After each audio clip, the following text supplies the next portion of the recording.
Salam sejahtera, terima kasih karena telah menonton channel ini.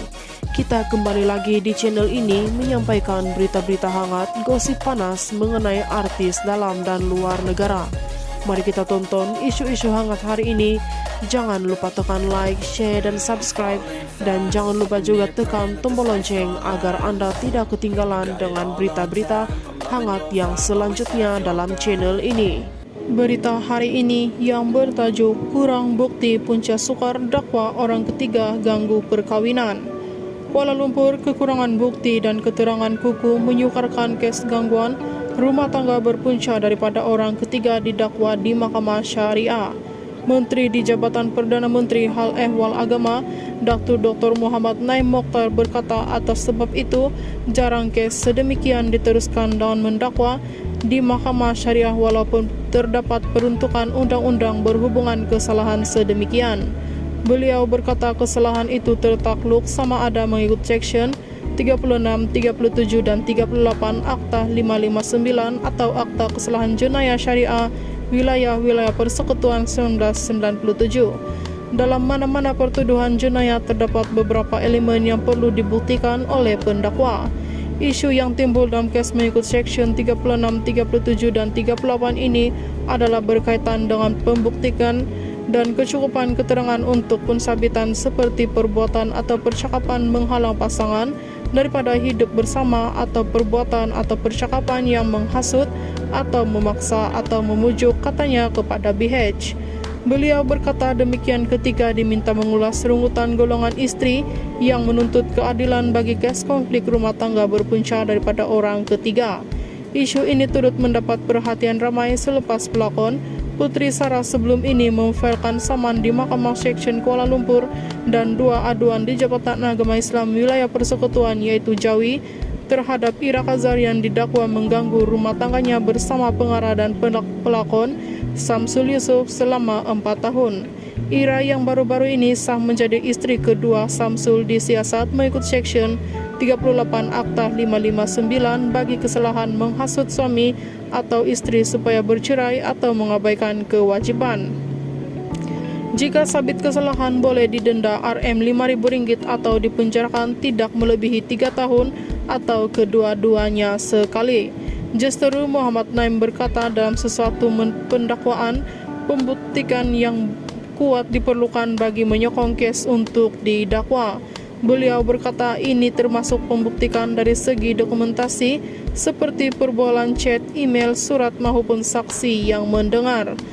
Atas sebab isu pembuktikan ini kita jarang mendengar kata orang ketiga ini didakwa di Mahkamah Syariah walaupun kesalahan ini diperuntukkan dalam undang-undang katanya.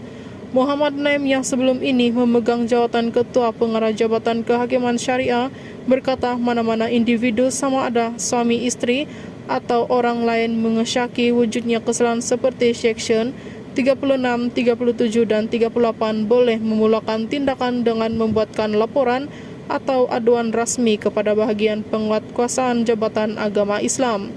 Katanya tindakan ini membolehkan orang ketiga ini disiasat dan seterusnya didakwa oleh pendakwa syari di hadapan Mahkamah Syariah. Siasatan yang sudah dilengkapkan bahagian penguatkuasaan akan dihantar ke Jabatan Pendakwaan Syariah untuk dibuat keputusan sama ada boleh diteruskan pendakwaan atau pertuduhan di Mahkamah Syariah atau perlu dibuat siasatan lanjut katanya. Katanya peruntukan menerusi Section 36 Akta 559 merujuk kepada kesalahan merujuk lari atau meninggalkan kediaman bagi perempuan bersuami, manakala Section 37 yaitu menghalang pasangan yang sudah bernikah daripada hidup sebagai suami istri. Section 38 pula perbuatan orang ketiga yang bertindak menghasut suami atau istri supaya bercerai dan mengabaikan kewajiban mereka. Perbuatan orang ketiga akan menjadi kesalahan jika tindakan mereka membawa kepada pergolakan atau konflik kepada pasangan atau rumah tangga. Selain itu, mereka yang bertindak dan perbuatan menghasut, mempengaruhi antara seorang perempuan dan seorang lelaki supaya berlaku ketidakharmonian dalam rumah tangga yang menyebabkan pertelingkahan dan perceraian katanya. Sementara itu, Muhammad Naim turut menyentuh isu poligami dan menasihatkan golongan suami mematuhi undang-undang ditetapkan. Beliau berkata suami hendak berpoligami perlu memohon kebenaran daripada mahkamah syariah di tempat individu itu menetap. Kegagalan mematuhi peraturan ini satu kesalahan yang boleh didakwa di mahkamah syariah mengikut Section 124 Akta Undang-Undang Keluarga Islam dan boleh didenda dan penjara. Perkawinan poligami sama juga dan perkawinan pertama yang juga dibuat dengan mematuhi adab dan adat dihebahkan, tidak dirahasiakan dan paling penting mematuhi undang-undang ditetapkan pihak berkuasa, katanya. Muhammad Naim berkata undang-undang berkaitan poligami digubal khusus bagi menjaga kepentingan semua pihak dan institusi perkawinan terutama istri dan anak-anak. Justru katanya adalah perlu untuk semua perkawinan yang pertama atau berpoligami mengikut proses perkawinan yang ditetapkan dan perlu didaftarkan mengikut section di negara ini. Itu saja info hari ini, sekian dan terima kasih.